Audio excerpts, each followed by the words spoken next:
اور لشکر کا کمانڈر ہے امیر یزید، اور لشکر کا کمانڈر ہے امیر یزید، اور لشکر کا کمانڈر ہے امیر یزید۔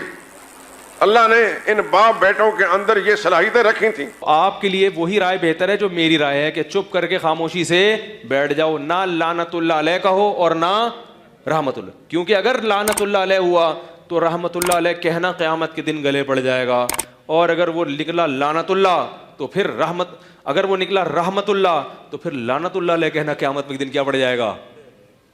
گلے۔ تو اس لیے بہتر ہے اجمالی بات کی جائے کہ جو بھی حضرت حسین کے قتل میں کربلا میں شریک تھا، کروڑہ لعنت اس کے اوپر، بس کون تھا ہمیں نہیں، مجھے نہیں پتا کم از کم، یعنی آپ یہ کہہ سکتے ہیں مجھے نہیں، اور اگر آپ کو پتا ہے تو پھر دونوں کتابیں پڑھیں آپ، جو اشاعت و توحید کے علماء نے اس کے حق میں لکھی ہیں، یہ بعض سلفی علماء نے بھی لکھی ہیں، وہ بھی پڑھیں آپ، اور اس کے مخالف بھی پڑھیں، پھر ایک رائے قائم کر کے آپ کو کلپ بازی کی۔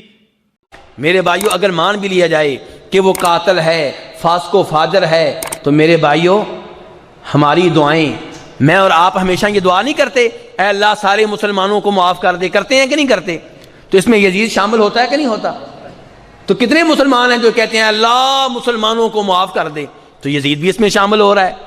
اور اگر آپ کہتے ہیں کہ یزید اس میں شامل نہیں ہے تو یہ تو آپ بات مانیں گے کہ یزید کے اوپر ایک وقت میں، ایک دن میں ہزاروں لاکھوں لعنتیں ہوتی ہیں، ایسے ہے کہ نہیں ہے؟ اور یہ ساری لعنتیں، یہ ساری گالیاں روز قیامت اس کے لیے نیکیاں بن جائیں گی۔ کیا بن جائیں گی؟ بات ہوئی ہے اب تیری طرف سے شروع، انتہا اب ہم کریں گے۔ اب تجھے بتانا پڑے گا جس کا تو نے دفاع کرنے کی کوشش کی، کھل کے آ، یزید کا دفاع کرنا ہے پھر پورے دن کا مسلمان بن، چھپ چھپ کے یزید کا دفاع کیسا؟ پھر پڑھ یزید کا کردار پڑھ، ہماری آنکھوں کے سامنے ہم پڑھتے ہیں حسین کا شجرہ، تو بتا یزید کا شجرہ۔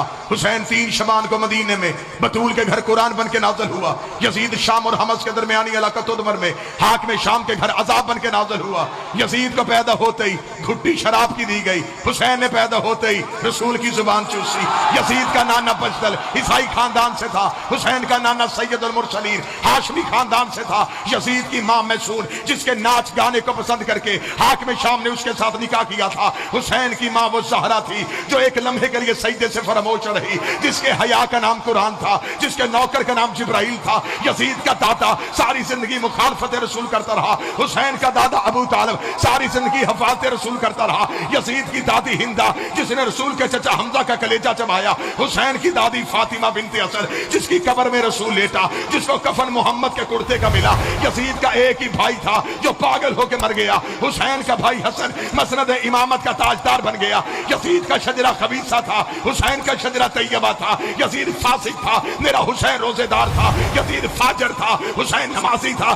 اس لیے 26 رجب کو ولید کے دربار میں کھڑے ہو کے حسین نے یہ جملہ کہا تھا، اور ولید لکھ یزید سے میں تیری بیعت کروں تو کروں کیسے؟ میرے بابے جیسا تیرا بابا نہیں، میرے دادے جیسا تیرا دادا نہیں، میری ماں جیسی تیری ماں نہیں، تجھ جیسا میں نہیں، مجھ جیسا تو نہیں۔